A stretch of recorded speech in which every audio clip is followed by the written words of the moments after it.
كنت راكب ميكروباص والكنبة اللي قدامي فيها 2 عمالين يبرطموا بصوت عالي، وفجأة واحد فيهم مسك التاني من رقبته وقال له رجع اللي خدته وإلا هحبسك. الناس اتلمت والسواق وقف الميكروباص في نص الطريق والكل نزل يتفرج على الخناقة، والراجل عمال يصوت ويقول ده سرق محفظتي وفيها شقة عمري، والتاني يحلف ب100 يمين إنه مظلوم.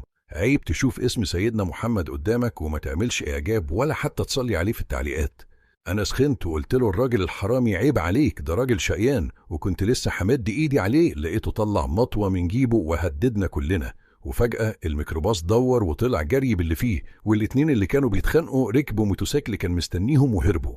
أنا بصيت حواليا لقيت نفسي واقف في حتة مقطوعة لوحدي، والميكروباص خلع بكل شنطي وحاجتي. اكتشفت ان الخناقة دي كانت تمثيلية عشان الميكروباص يفضى من الركاب في مكان معين والسواق يهرب بكل الشنط اللي في الشبكة، والاتنين اللي بيتخانقوا خدوا نصيبهم من السرقة وطلعوا أصحاب أصلا، وأنا بقيت واقف في الشارع مديون حتى لتمن المواصلة اللي هترجعني بيتي.